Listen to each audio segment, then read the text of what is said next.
Bismillahirrahmanirrahim. Alhamdulillahi rabbil alamin. Wassalatu wassalamu ala rasulina Muhammad wa ala alihi wa ashabihi ajma'in. Allahumma allimna ma yanfa'una wanfa'na bima 'allamtana wa zidna ilman wa 'amalan wa ikhlasan fid din. Allahumma ij'al hadzal majlisa khalisan liwajhikal karim. Amin. Kitabus salah. Namaz kitabına geldik. Daratты бүттік. Намаз Исра кечесі парыз қылынды. Жараткан Алла Таала пайгамбарыбыз саллаллаху алейхи вассаламга эч кимдин ортомчусуз түз өзүнө жүктөгөн амал. Хадистерде айтылат: хамсун вахия хамсун.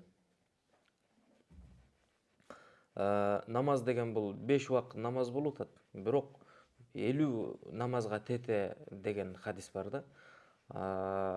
5 убакыт намаз 50 намазга тете дегенче. Ал деген эмне десе, сан жагынан караганыбызда 5 убакыт намаз болуп атат, бирок сооп жагынан алганда 50 намаздын соовун алат дейт. 50 намаздын соовун алат деп айтылат. Фассалату мин а'зами арканил ислам ба'да шахадатайн. Намаз шахадат келмесинен кийин эле эң улуу амал.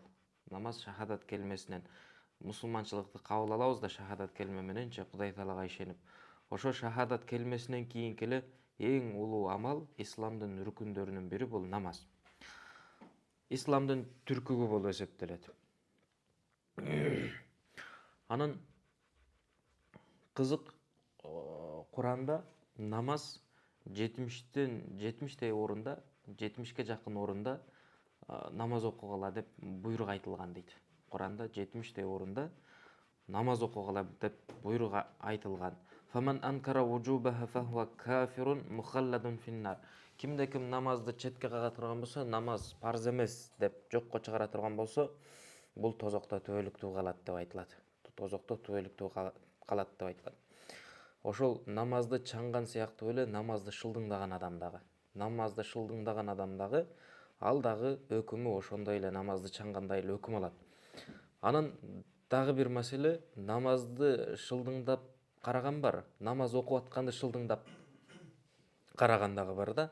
Намаз окуп атканды шылдыңдаган дагы ушуга тете дейт. Намаз окуганды шылдыңдаган дагы ошол чаңгандай эле өкүмдү алат дейт.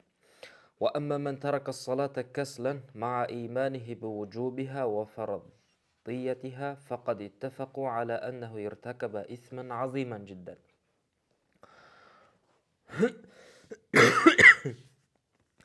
Намазды жалкоолонуп таштаган адам, ал ыймандуу, момун, мусулман деп эсептеген өзү менен өтө чоң бир күнөө тапты деп айтабыз. Өтө чоң бир күнөө тапты деп айтабыз. Анан ошол тапкан күнөөсү менен, алган күнөөсү менен оор бир азапка татыктуу, азапталат акыретте деп билебиз. Бул дүйнөдөгү өкүмү кандай болот десе, имам Абу Ханифанын пикири боюнча, ал намаз окубай койгон адамды жалкоолонуп, аннаху юдрабу зарбан шадидан, өтө катуу урулат, сабалат дейт. Ва юхбасу хатта юсалли, намазын кайра окуп баштаганга чейин ал түрмөгө ташталат. Ау ятуба ау ямута фи хабсихи, мейли ал түрмөдө өлгөнчө дагы, өлүп кетсе деле намаз окуган болсо ошо түрмөдө кала берет дейт. Ау ятуба, же тобо кылмайынча түрмөдө калат дейт. Ва каза тарик сауми рамадана била аузрин. Ошондой эле намаз сыяктуу эле парз болгон Рамазан орозосун дагы жалкоолонуп тутпай жүргөн адамдар болсо, алардын дагы өкүмү ушул намаз сыяктуу эле болот. Алар дагы камалат, сабалат, тобо кылат. Ушундай дейт. Бул дүйнөдөгү өкүмүчү. Намаз деген бул Кудай Таала менен сени байланыштырат. Намаз сага Кудай Тааланы эстетип турат. Фил яуми ва лейла. Түнү дагы, күнү дагы, түндөсү дагы, күндүзү дагы намаз Кудай Тааланы сага эстетип турат. 5 убак эстетип турат. Ошол түнү дагы, күндүзү дагы эстетип турганы, намаз жаман иштерден, уяттуу иштерден тыят дейбиз го, күнөө иштерден. Түнү күнү эскертүү боло туруп, адам ошондой бузукулуктардан тыйылат дейт. Пайгамбарыбыз саллаллаху алейхи вассалам, билесиңер, бирөөнүн эшигинин алдында дария агып аткан болсо, ошол дарыясына 5 жолу күн сайын түшкөн болсо, эч кандай кири калбагандай, мусулман адам дагы 5 жолу намаз окуп турган болсо күн сайын, анын дагы күнөөлөрү калбайт дегендей салыштырат. Анан могул жерде мындай бир катуу эскертүүнү айтат, акыр жагын карасаңар. وقد رأى النبي صلى الله عليه وسلم ليلة الإسراء أقواما.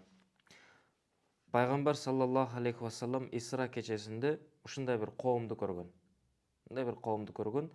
Турдаху руусухум бил ахжар. Ал коомдун башы таш менен жанчылып аткан коомду көргөн.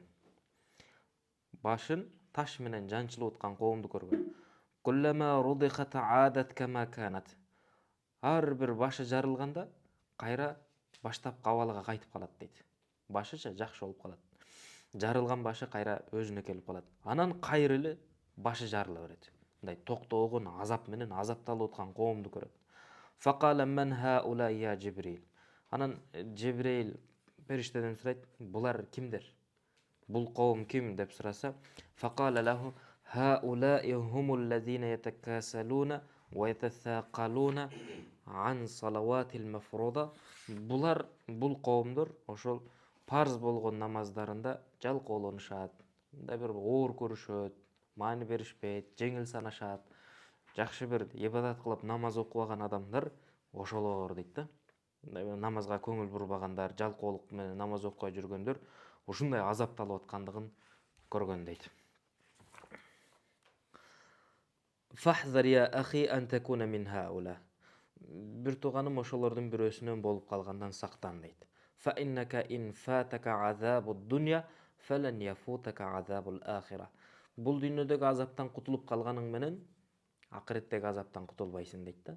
Бул дүйнөдөгү азаптан кантип кутулуп атат? Бул дүйнөдөн жана имам Абу Ханифанын өкүмүн айтпадыкпы? Урулат, түрмөгө салынат, тооба кылмайынча, намазын баштамайынча дедик го. Эми азыр намаз окубагандар антип азапталган жок да, баягы жазасын алган жок. Эми бул дүйнөдөгү азаптан кутулганың менен дейт. Бул дүйнөдөгү азапты көрбөй калганың менен. Бирок акыреттеги азапты сөзсүз көрөсүң. Сөзсүз акыреттеги азап бар дейт да. Анткени аятта келет, астагфирулла, вала азабул ахирати ашадду абqa. Акыреттеги азап ушундай бир оор ва абqa, анан бир токтоп кала турган азап эмес. Жанагы башы жарылган сайын кайра дагы өзүнө келип кайра жарыла бергени токтобогон бир азапты алат дейт да. Анан намаз туурасында көп негизичи өзгөчө багымдат намазы, асыр намазы, жалкоолук таштаганда, жалкоолонуп жанагы окубай каза кылып жүргөндөрүбүзчө катуу эскертүүлөр айтылат. Багымдатта мисалга уктап жата бергендер, мунафыктыктын белгиси багымдат намазында дейт. Багымдат намазына окуй алган адам ошол нифак, мунафыктыктан тазаланат дейт. Багымдат намазын тургуза албаган адам мунафыктык менен ошол момундуктун ортосун багымдат намазы менен сүрөттөп берген да, салыштырып берген. Кеттик анда. Аукат сала матындан кете беребиз. Шархка көп түшпөйбүз. Неге дегенде намаздын жетишсек ошол адептери менен бүтүрөбүз. Негизи толук бүтүрүп койсок жакшы болот эле, намазды бир сабак мененчи, бирок көп болуп кетсе керек. Адептерине чейин. Анан намазды бузгандар, намаздагы макрухтар башка бир сабак кылат окшойбуз. Аукат сала намаздын убакыттары. Вактул фажри минас субхи садиqi. Шархтан карайлычы. Хия лугатан ад-дуа. Намаз деген тилдик мааниси дуа деген мааниде. Ва шар'ан айбаратун анил аф'алил ма'лума. Белгилүү бир кыймыл аракеттерден турган амалды намаз деп коебуз. Рүкүсү бар, саждасы бар, белгилүү бир өзүнүн амалдары бар, иш аракеттери бар. Ошол иш аракеттерден түзүлгөн турган амалды намаз деп коебуз. Сала деп коебуз. Хукмуха ва сабабуха. Намаз окуунун өкүмү ва хия фарду айнин ала кулли мукаллафин. Мукаллаф адамдын баарына намаз окуу парз. Мукаллаф дегенде балагат жашына жеткенден кийин акыл эси жайында болгон адам намаз окуусу парз ар бирөөсүнө. Ва ю'мару биха лауладу ли 7 синин. Жаш балдар ошол 7 жашынан баштап намаз окууга көндүрүлөт, чакырылат, үйрөтүлөт. Ва юдрабу алейха ли 10 биядин ла би хашабатин. 10го чыкканда жаш балдар кол менен акырын бир аз сабап койсо дагы болот дейт. Бирок бир чыбыктары менен, таяк менен сабап кирбейт. Кол менен акырын эскертип, намаз окуу, намазыңды тургуз деп жаш балдарга көндүрөт. Анткени муну астында дагы бир жакшы бир пайданы айтат эле. Эмнеге жаш балдарга ошол 10 жаштан, 7 жаштан эле көңүл бурутабыз десе, ошол жаштыгынан ошол амалга көнүп калсын. Бала кичинесинен көнгөн нерсесин кийин алып кетиш оңой болот. кичинесинен көнгөн нерсегечи. Адатта мындай байкаганда бала атасын кесүүнү улап кетет. Атасы уста болсо уста болуп кетет. Атасы шофер болсо шофер болуп кетет. Устанын ичинде өзү түрлөрү бар. Машина уста, үй жасаган. Мындай ата эмне иш жасаган болсо, дыйкан болсо, бала дагы адатта дыйкан болуп кетет да баласычы. Неге десе, ал жаштыгынан ошого көнгөн. Кичинесинен көнүп калган. Чоңойгондо ошол ишти алып кетиш оңой болуп калган агачы. Неге дегенде жаштыгынан ошол иш менен алектенген.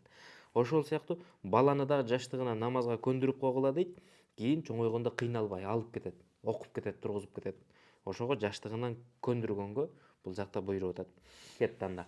Аукат сала намаздын убакыттары биринчи багымдатын убактысы вактул фажри минас субхи садик.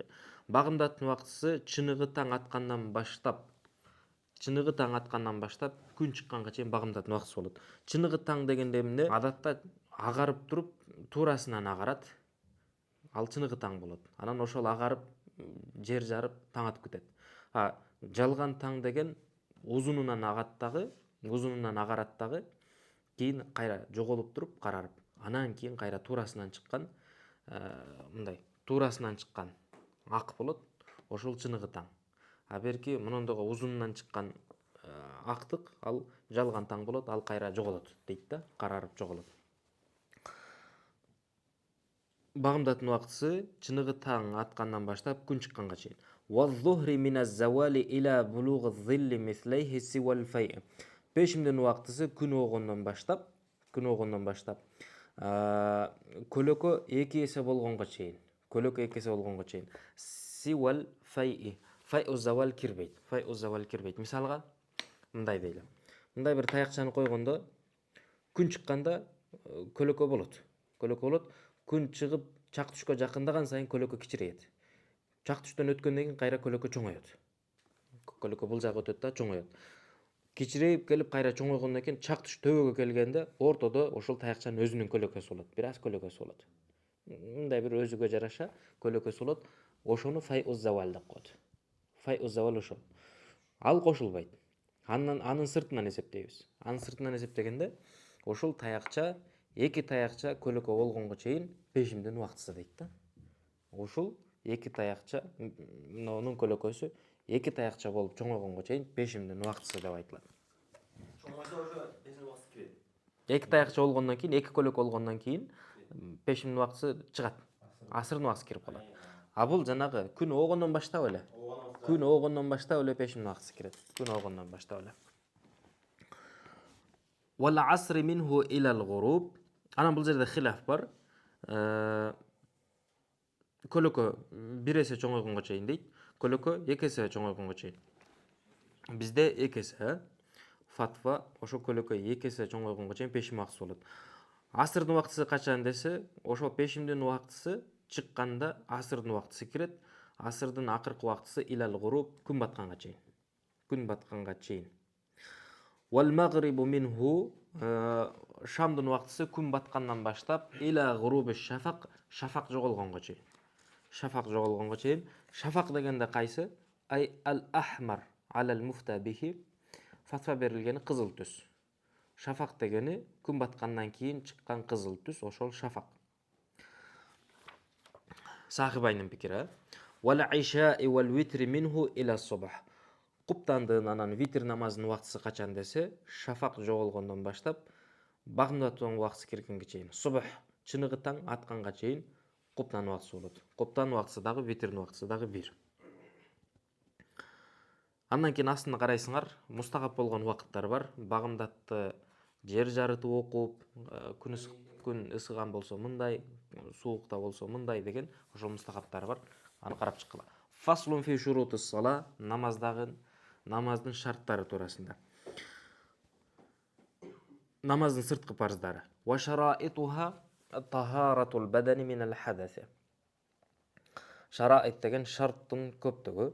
Биринчи шарты денени тазалоо минал хадаси вал хабаси. Даратсыздыктан анан хабастан тазалашыбыз керек. Хабас дегени нажасаттардан. көзгө көрүнгөн нажасат болсун, көзгө көрүнбөгөн нажасат болсун, ошол кечиримдүү болгон өлчөмдөн ашып кеткен нажасат болсо, ошону сөзсүз түрдө тазалашыбыз керек. Хадас дегени мисалга даратсыздыктан, жунуптуктан, этек кир келген болсо, андан тазаланыш керек. Төрөттөн кийин нифас каны келген болсо, ушул даратсыздыктардан тазаланыш керек денеси. Вал хабаси ва тахарату сауби вал макани. Экинчи шарты кийимди тазалоо. Үчүнчү парзы вал макани, намаз окуй турган жерди тазалоо. Вал мураду мавди'у кадамайхи ва суджудихи. Иттифакан бардыгы бир пикирде айтканы, кайсы жерлери сөзсүз түрдө таза болуш керек десе, буттары турган жерлер, анан сажда кылуучу жери сөзсүз түрдө таза болуш керек деп айтат. Васатрул аурати. Намаздын 4-чү шарты ауратты жабуу.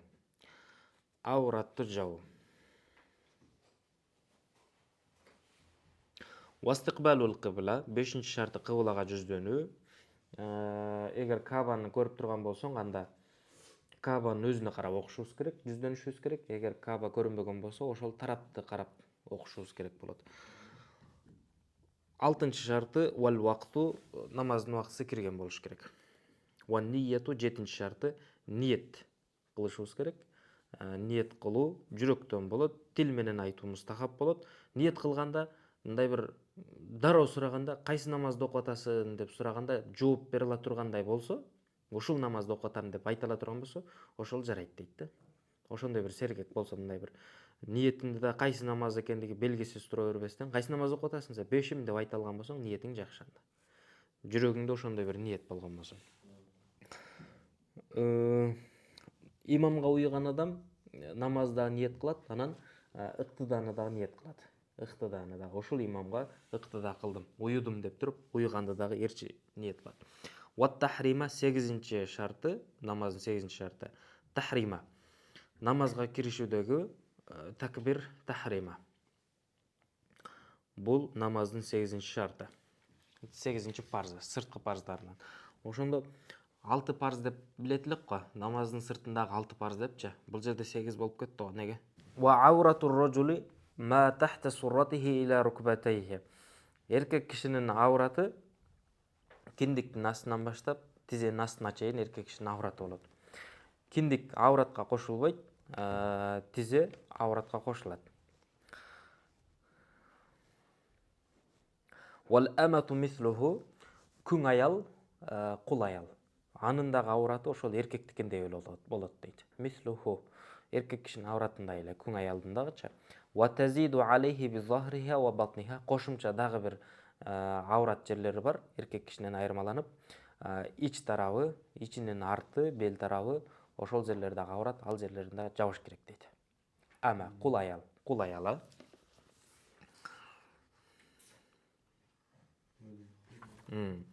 Валил хуррати жамиу баданиха илля л-ваджха вал каффайни вал кадамайн. Аял кишинин эркин, кул эмес, эркин аял кишинин аураты кандай десе, денесинин баары аурат. Илля л-ваджха, жүзү аурат эмес, вал каффайн, алакандары аурат эмес, вал кадамайн, буттары аурат эмес дейт. Матында буттары.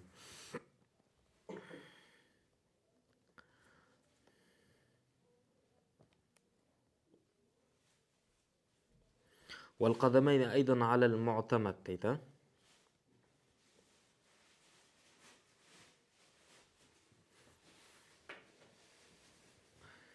Ыктыярда бирок жакшы айткан, ыктыярдачы. Аял кишинин буттары аурат дегенде, аурат эмес дегенде. Эгерде намаз ичинде аурат эмес дейт. Бирок ушунда жакшы түшүнүш керек да.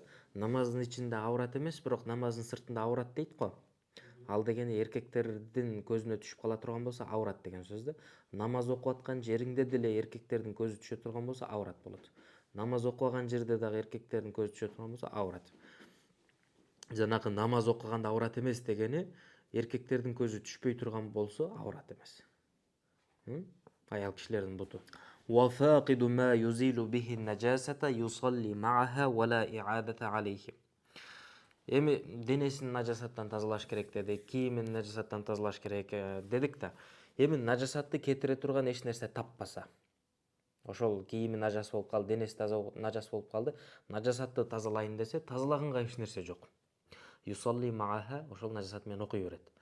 Аны чечип жылаңач болуп окугандан көрө, ошол нажасат кийим менен окуй берет. Вала иадата алейхи, кийин кайра таза кийим тапкандан кийин кайра намазын кайтар деп айтылбайт. ولا إعادة عليه ولو وجد ثوبا كله نجس أو أقل من ربعه طاهر ندب صلاته فيه.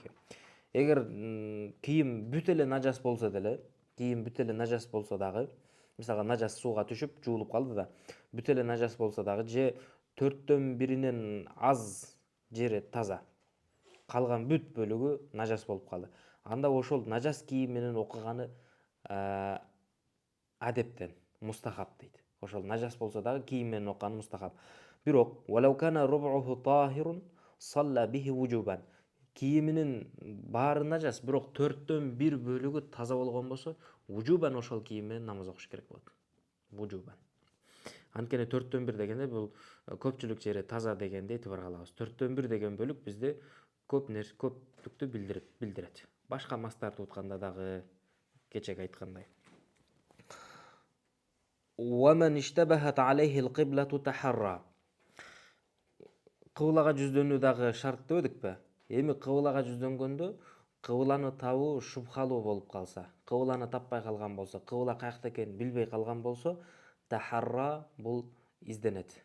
Өз алдынча ошол болгон илими менен, билими менен изилденип туруп, ошол жак кыбла болуш керек деп туруп, анан ошол жакты карап намаз окуйт. Тахарри кылат. Тахарри. Кыбласы шубхалуу болгон адамдын кыбласы тахарри дейт. Мындай изденип тапкан жагы ошол кыбласы болгон болот. Мүмкүн сураганга киши жок. Мүмкүн мындай бир белгилер жок, кыбланы көрсөтүп турганчы, ошондой бир шубхалар болуп калган болсо, ошондой бир изилденет. Ва ин ахта алам юайд.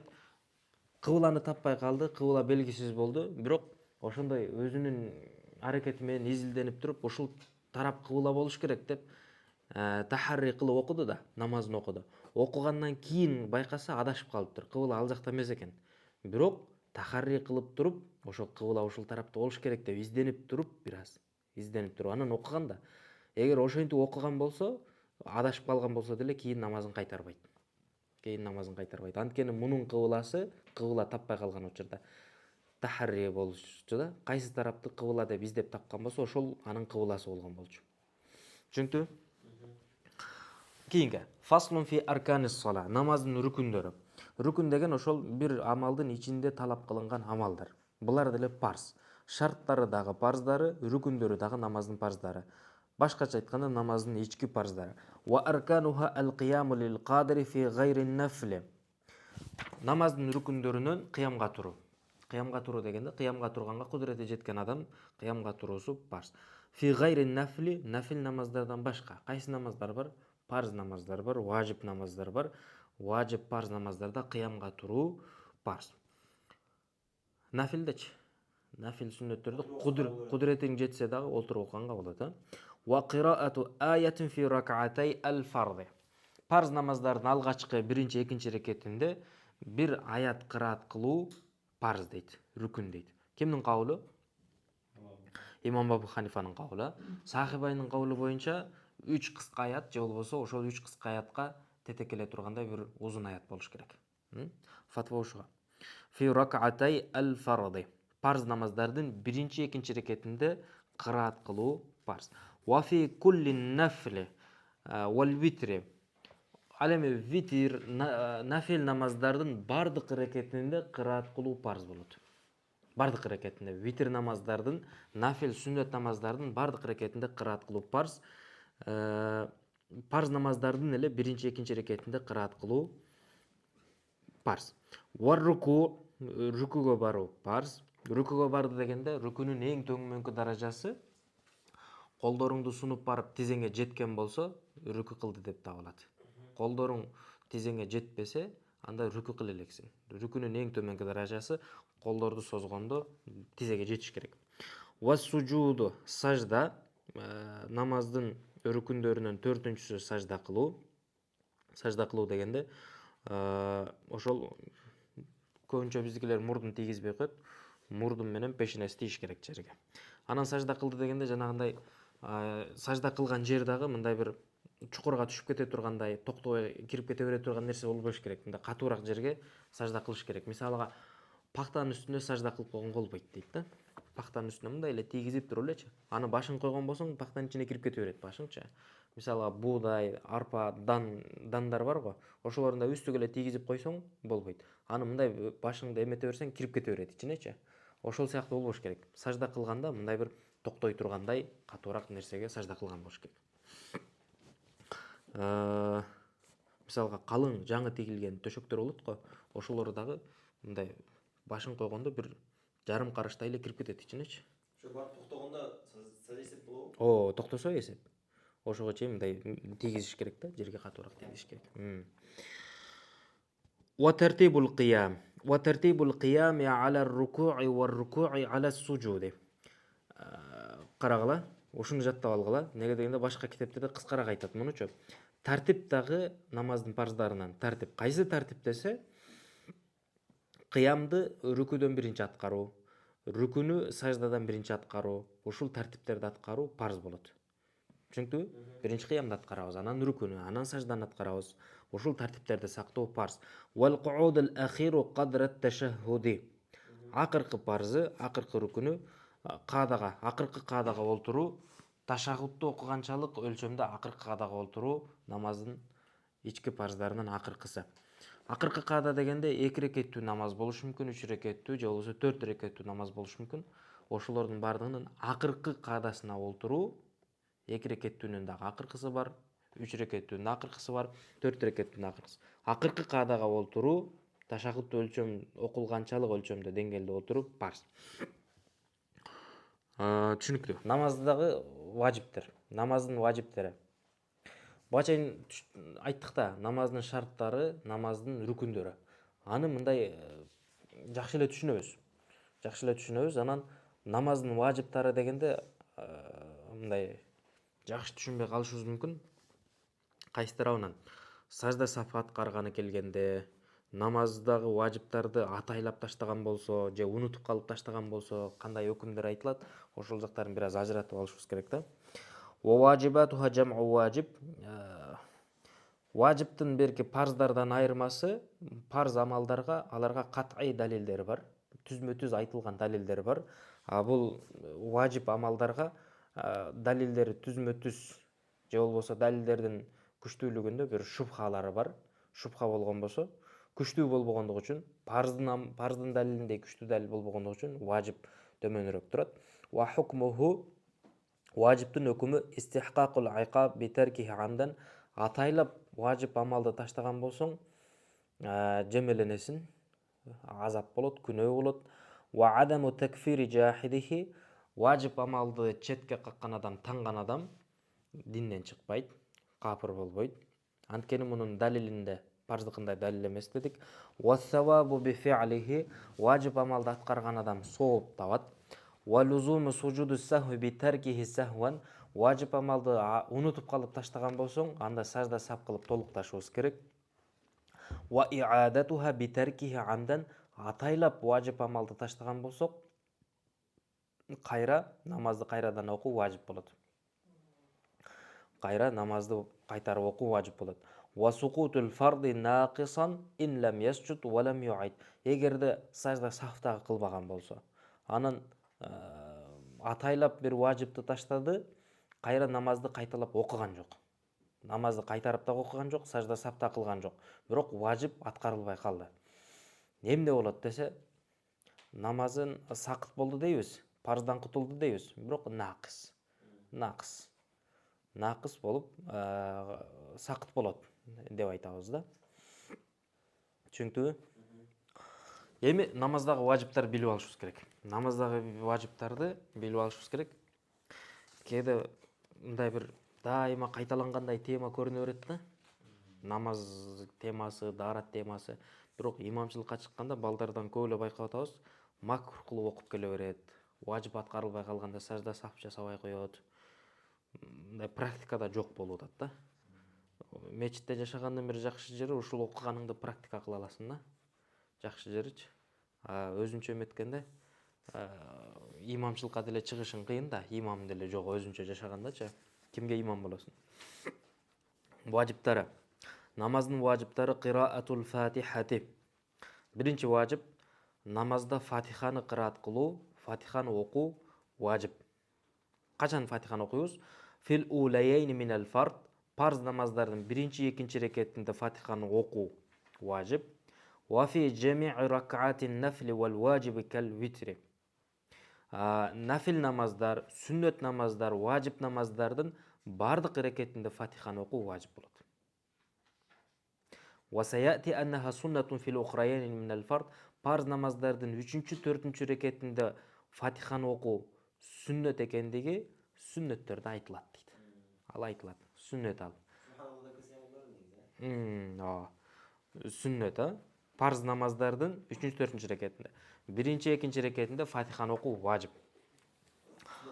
Ва дамму суратин ау ма якуму макамаха фил улайейни минал фарды. Экинчи важибы зам сүрө кошуу. Дамму деген кошуу, сүрөнү кошуу же ошол сүрөнүн ордуна жарай тургандай аят окуп, фатихага кошуп окуу, бул дагы важип. Парз намаздардын алгачкы биринчи, экинчи рекетинде.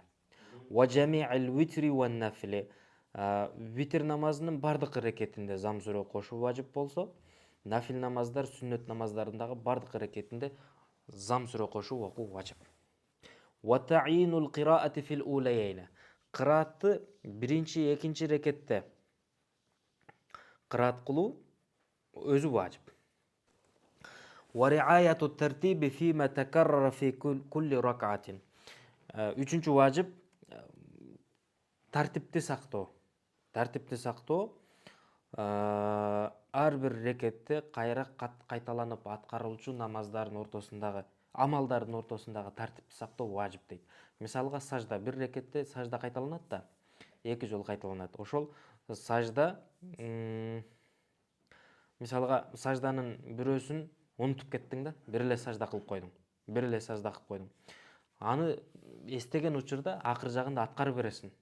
Мейли салам берип алган болсоң деле, туруп кете элек болсоң, ошол калып кеткен бир сажданы аткарып бересиң. Ошол 2 сажданын ортосундагы тартип важип болчу. Важипти таштагандыгың үчүн, ортодо тартип сакталбай калгандыгы үчүн, акырында сажда сафта кылып бересиң да. Важип аткарылбай калгандыгы үчүн. Ошондо 2 тартип болуп атат. Байкадыңарбы? Парз болгон тартип, анан важип болгон тартип. Парз болгон тартип, важип болгон тартип. Мисалга важип болгон тартиптерден дейт, байнал кыраати ва руку', руку менен кырааттын ортосундагы тартипти сактоо дагы важип дейт. Вал итминан. Намаздын 4-чү важибы итминан. Итминан дегени рүкүндөрдү аткарганда бир таспих өлчөмүнчө туруп, токтоп, толуктап аткаруу, ошол итминан болот. Шашпастан, барып эле дароо кайтып кетпестен, бир таспих өлчөмүнчө мүчөлөрдүн мындай бир дененин токтоп тургандыгы итминан болот. Жеткиликтүү аткаруу. Бул важип. Итминан важип. Мисалга рүкүгө бардың, барып туруп эле кайттың. Саждага бардың, барып туруп эле кайттың. Бир таспих өлчөмүнчө да турган жоксуң. Важип таштаган болосуң да. Важип таштаган болосуң, сажда сап кылып бериш керек. Вал куудул аувал. Кийинки важип биринчи каадага олтуруу. Биринчи каадага олтуруу дегенде 4 рекеттүү намаз, 3 рекеттүү намаз дейли. 2 каада бар. Ошол биринчи каадага олтуруу. Кадрат ташаххуд, бул жерде дагы ташаххудду окуганчалык өлчөмдө олтуруу важип. Ват ташаххуду фил каадатайни. Биринчи каада, акыркы каада экөөсүндө тең ташаххудду окуу өзүнчө важип. Ташаххудду окуу өзүнчө важип. Ва лафзус салами марратайни ва кунутул витри. Кийинки важибы салам бергендеги. Ассаламу алейкум дейбиз го. Эки жакка тең салам сөзін айтып салам беріп шығу важып. Салам беріп шығу важып. Ассалам деген сөзі. Ва кунутул витри, витр намазындағы кунутты оқу бұл дағы важып. Бұл дағы важып. Ва такбиратул айдайн, айт намазының такбирлері. Айт намазындағы такбирлерді айту бұлар дағы важып. Ва жахрул имами фима юджхару, жария оқылчы намаздарда имам жария оқусы алдағы важып. Егерде имам жария оқылчы намаздарда құпия оқып қалған болса, сажда саф қылып береді. Жария оқылчы намаз бағымдат, шам, құптан, жума, айт, таравих, ошол жария оқылады да. Ошоларды жария оқылчы намаздарды құпия оқып қалған болса, сажда саф қылады. Вал исрару фима юсарру, құпия оқылчы намаздарды құпия оқусы имамға важып. Жекече оқып атқан адам құпия оқылчы намаздарды құпия оқиды, жария оқылчы намаздарды ықтиярды болады, жария оқығаны жақшырақ. Жария оқылды деп қачан айтылады? Жанындағы киши укканчалык деңгээлде оқығаны жария оқылды деп есептелет. Өзі укканчалык деңгээлде оқығаны құпия оқылды деп есептелет. Кейінгі темасы, кейінгі фасыл. Фаслун фи сунанис сала. Намаздағы сүннеттер.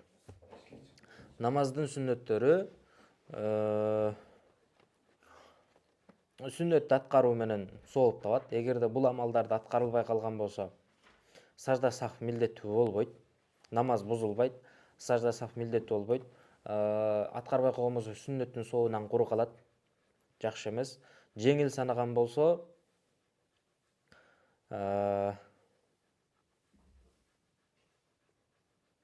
не болот?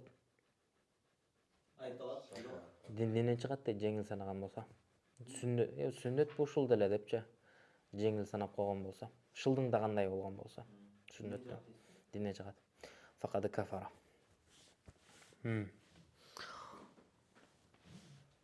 Намаздын сүннөттөрүнүн биринчиси ал-азан. Азан айтып намаз окуу. Азан айтып намаз окуу сүннөт. Ва мислуху ал-иқама. Ошондой эле камат айтуудагы намаздын сүннөттөрүнөн. Лил фараиди, парз намаздарга. Парз намаздарга азан, камат айтып окуу сүннөт. Ва раф'ул ядайни лит-тахрима. Намазга киришип атканда биз тахриманы кайсыга коштук? Такбир тахриманы парзга коштук. Такбир тахриманы парзга коштук.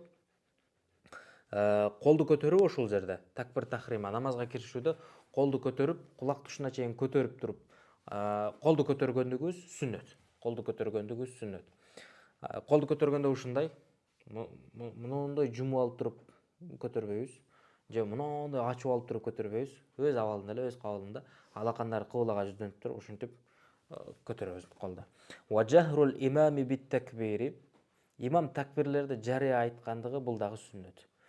Өзүнчө эле купия айтып, такбирлерди айтып кете бербестен жария айткандыгы сүннөт. Анан негизи ушул такбирлерди муктаждыкка жараша бийик же мындай орточо эмеде айтып кете берет. Жамааттын көптүгүнө, аздыгына карап туруп, анан эки адам менен окуп атсаң деле Аллаху акбар дебейчи. Ошо муктаждыкка жараша такбирлерди айтып кете бересиң жарияны. Ва санау, сана дуасын окуу намаздын сүннөттөрүнөн. Субханак Аллахумма ва бихамдик ва табарак асмук ва та'ала джаддук ва ла илаха гайрук. Имам деле айтат, имамга уйган деле айтат, өзүнчө жеке окуп аткан киши деле муну айтат. Ва та'авузу ва тасмия, кыраатты баштаардан алдын аузуну айтып, аузу биллахи минаш шайтанир ражим, анан бисмиллахир рахманир рахим деп айтуусу имамга, анан жекече окуп аткан адам Фатиханы окуп баштаардан алдын ушул аузу бисмиллахны айткандыгы сүннөт. Ва та'мину, аминди айтуу сүннөт. Аминди айтуу сүннөт. Фатиханы окуп бүткөндөн кийин аминди сирран купия айтуу сүннөт.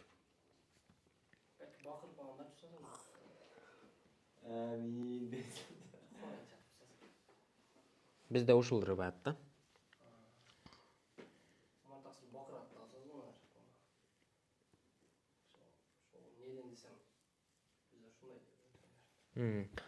Биринчи мунуларды жаттагыла, анан шархтардан, хадистерден карайсыңар. Ва ваду'а яминихи аля ясарихи тахта сурратихи.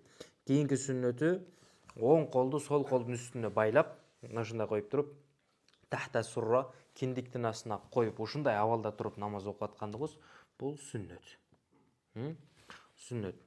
Эгерде ушинтип кармабай эле колун түптүз эле мынтип кармабай байлабай койгон болсо сүннөт таштаган болот. وأن تكون السورة من طوال المفصل في الفجر والظهر. Багымдат намазында, пешим намазын окуп атканда узун сүрөлөрдү кошуп окуу сүннөт. Узун сүрөлөрдү кошуп окуу сүннөт. Шарт карагыла узун сүрө дегенде кайсы жерден башталат? Көпчүлүктөрдүн пикири боюнча Хужурат сүрөсүнөн баштап Байина сүрөсүнө чейин узун сүрө деп эсептелет дейт. Андан кийин وَمِنْ أَوْسَاطِهِ فِي الْعَصْرِ وَالْعِشَاءِ. Аср намазында, куптан намазында орточо сүрөлөрдү окуу сүннөт. Орточо сүрө дегенде кайсы жерден башталат? Буруштан баштап Байинага чейин. Биринчисин адаштырдымбы? Бурушка чейин болуш керек. Байинага чейин деп койдумбу? Узун дегенде Хужураттан баштап Буручка чейин. Орточо дегенде Буруштан баштап Байинага чейин. Шамга болсо кыска сүрөлөрдү окуган жакшы дейт. Кыска сүрө кайсы десе Байинадан баштап ошол акырына чейинки булар кыска сүрөлөр деп билет дейт. Фил магриби. وَتَكْبِيرُ الرُّكُوعِ وَتَسْبِيحُهُ ثَلَاثًا. Рүкүгө баруу үчүн такбир айтабыз, тасбих айтабыз 3 жолу. Буларды айтуу дагы сүннөт. Рүкүгө баргандан кийин 3 жолу тасбих айтабыз, ал дагы сүннөт. وَأَخْذُ رُكْبَتَيْهِ بِيَدَيْهِ. Рүкүгө барганда тизебизди кармап турабыз го. Манжаларыбыз мененчи. Ал дагы сүннөт. وَتَفْرِجُ أَصَابِعِهِ وَبَسْطُ ظَهْرِهِ. Тизени кармаганда колдорду мынтип жакын кылып албастан мындай ачып туруп, тизеге мынтип таяп, колдорду ачып таяганыбыз сүннөт. وَبَسْطُ ظَهْرِهِ. Рүкүгө барганда белибизди дагы түздөп кармаганыбыз ал дагы сүннөт. Белди түздөп туруу сүннөт. Важип кайсы болчу? Итминан. Жанагы бир тасбих өлчөмүнчө ошол жерде туруу. Рүкү жасады деп качан айтабыз? Колу тизесине жеткен болсо рүкү жасады деп айтыла берет. Кээде бел ооругандар, башкалар мындай түздөнүп тура албайт. Колу тизесиге жеткенде эле ал рүкүсү аткарды деп биле беребиз. Үзүрлүү болгон үчүн сүннөт аткара албай жатат. Белин түздөп тура албай жатат. وَالرَّفْعُ مِنَ الرُّكُوعِ. Рүкүдөн кайра кыямга туруу сүннөт. Көрдүңөрбү? Рүкү жасадың, рүкүдөн кайра кыямга турганың сүннөт. وَالتَّسْمِعُ لِلْإِمَامِ وَالتَّحْمِدُ لِلْمُؤْتَمِّ. Имам سَمِعَ اللَّهُ لِمَنْ حَمِدَهُ деп айтканы, имамга уйгандар Раббана лакал хамд деп айтканы булар сүннөт. وَالْمُنْفَرِدُ يَجْمَعُ بَيْنَهُمَا. Жекече окуп аткан адам экөөнү тең чогуу айтат. سَمِعَ اللَّهُ لِمَنْ حَمِدَهُ Раббана وَلَكَ الْحَمْدُ экөөсүн тең айтат. وَوَضْعُ رُكْبَتَيْهِ ثُمَّ يَدَيْهِ ثُمَّ وَجْهِهِ لِلسُّجُودِ. Мына сүннөт карасаңар. Саждага барганда биринчи тизелерин, анан колдорун, анан чекесин коюп сажда кылган өзү сүннөт. Ушундай абалда. Беркилер дароо эле биринчи баш менен түшөт го. Кол менен түшүп туруп, анан баш менен сажда кылчу. Тизелери акырын барат. وَعَكْسُهُ لِلنُّهُودِ. Кайра көтөрүлүп атканда ушунун тескериси менен көтөрүлүү өзү сүннөт. Жанагы акыркы барган биринчи кайтат, анан колдорду, анан буттарды көтөрүп алабыз. وَتَكْبِيرُ السُّجُودِ. Саждага баруу үчүн такбир айтабыз, ал дагы сүннөт. وَالرَّفْعِ مِنْهُ. Саждадан кайра кайтуу дагы сүннөт. وَالتَّسْبِيحُ ثَلَاثًا. Саждада турганда 3 жолу тасбих айтуу, ал дагы сүннөт. وَمُجَافَاتُ الرَّجُلِ مِرْفَقَيْهِ عَنْ جَنْبَيْهِ. Эркек киши чыканактарын ошол мынтип денесиге тийгизип албастан саждага барганда, мынтип арасын бир аз ачкандыгы тафриж, мужафа. Мубаада дегени алыстатканды өзү сүннөт. وَبَطْنِهِ عَنْ فَخِذَيْهِ. Курсагын болсо санынан алыстатканы сүннөт. وَذِرَاعَيْهِ عَنِ الْأَرْضِ. Но чыканагындагы жерге жаткызып албастан жерден бир аз көтөрүп сажда кылганы ал дагы сүннөт эркек кишиге. وَالْجَلْسَةُ. Бул дагы сүннөт. Жалса деген эки сажданын ортосунда олтурабыз го. Ошол олтурганыбыз ал дагы сүннөт. وَوَضْعُ الْيَدَيْنِ فِيهَا عَلَى الْفَخِذَيْنِ كَالتَّشَهُّدِ. Ташахудта отургандай эле жанагы жалсада да жанагы эки сажданын ортосунда мынтип ташагутта отурганда саныбыздын үстүнө колдорду коюп отурабыз го. Эки саждасынын ортосунда деле ташагутта отургандай эле колдоруңду сандын үстүнө коюп олтурганың бул дагы сүннөт.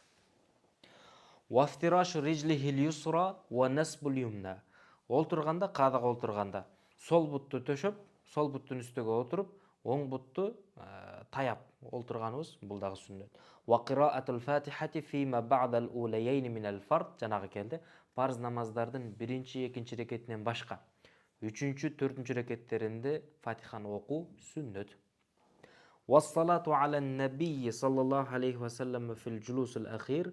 Акыркы олтурганда салаваттарды окуу бул дагы сүннөт. Ва дуау бил маъсур фихи. Акырында ошол салаваттардан кийин асарда келген, рываяттарда келген, пайгамбар саллаллаху алейхи ва салламдан келген рываяттар бар. Ошол дуаларды айтуу дагы сүннөт. Вал илтифату бит таслиматейн. Салам бергенде эки жака жүздөнүп коюу, эки жака бурулуп коюу ал дагы сүннөт. Бурулбай койсоң деле важипти аткарган болосуң. Эгер бурулбай койсоң сүннөттү таштаган болосуң. Бурулуп койгонуң сүннөттү дагы аткарганың болду. Акыркы тема фаслун фи адабис сала. Намаздагы адептер. Адептер дегенде мустахабтар дагы максат кылынат да. Мустахаб деп те билсек болот. Бул амалдарды жасаган жакшы дейт. Адеп дегени, мустахаб дегени бул амалдарды жасаган жакшы. Ва адабуха назаруху иля мавди'и суджудихи фил қиям. Карагыла. Кыямда турганда сажда кылчу жерди кароо мустахаб. Кыямда сажда кылчу жерди кароо мустахаб. Ва иля захри кадамейхи фир руку'. Рүкүгө барганда буттарынын үстүн, жанагы сажда кылган жерде эмес, буттарынын үстүн, манжалардын учун караганы мустахаб. Ва иля арнабатихи фис сужуд. Сажда кылып атканда көздү жумуп албастан буттун мурундун мына эки тарабы бар го. Ошол жерди караган адептен мустахаб. Ва иля хижрихи фил кууд. Каадага олтурганда хижр, мына сандарын карап олтурганы, башындай эметип туруп, сандарын карап олтурганы мустахаб. Ва ихраджи каффейхи мин куммейхи инда такбир.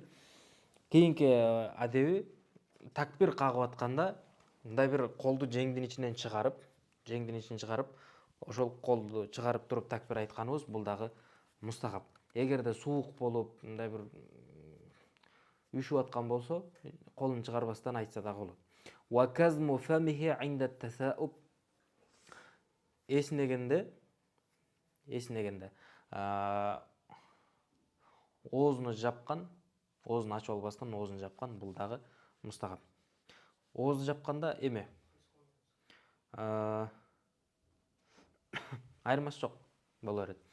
Оозду жапканда биринчиси эме дейт. Азуу тиштер менен бекем тиштенген болсо кайтат.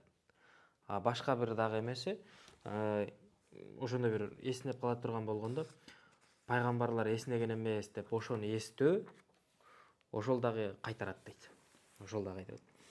Ва тартилул кираа. Кийинки мустахаб кыраатты тартил менен. Жанагы шашпастан, тамгаларды так даана чыгарып туура окуу бул дагы мустахаб. Вал фаслу байнал кадамейни бимиқдари арбаати асаби'a фил қиям. Кыямга турганда буттардын аралыгын 4 манжа деңгээлде ачып туруу мустахаб. Мындай буттарды кыямга турганда бириктирип албастан же алыстатып албастан 4 манжа болбоду дегенде, эң аз дегенде 4 манжа аралыкта ачып туруу мустахаб. Вал ишарату бил мусаббихати инда ташаххуд. Ушуну алып келиптир бул жакта. Ташаххудта олтурганда ишара кылуу дагы адептен дейт. Ишара кылуу.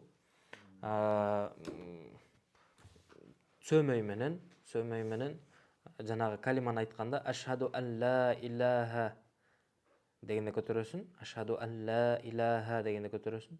Илах жок дегендечи. Иллаллах дегенде түшүрүп коесуң. Ошол бойдон салам бергенче тура берет ушул. Ошинтип аткаруу адептен дейт. Бул боюнча 3 вариант бар. 3 вариант бар. Эң күчтүү кабыл ошол ишара кылбастан ошентип бир абалда турганың эң күчтүү кабыл деп айтылат. Аңдат ташабут.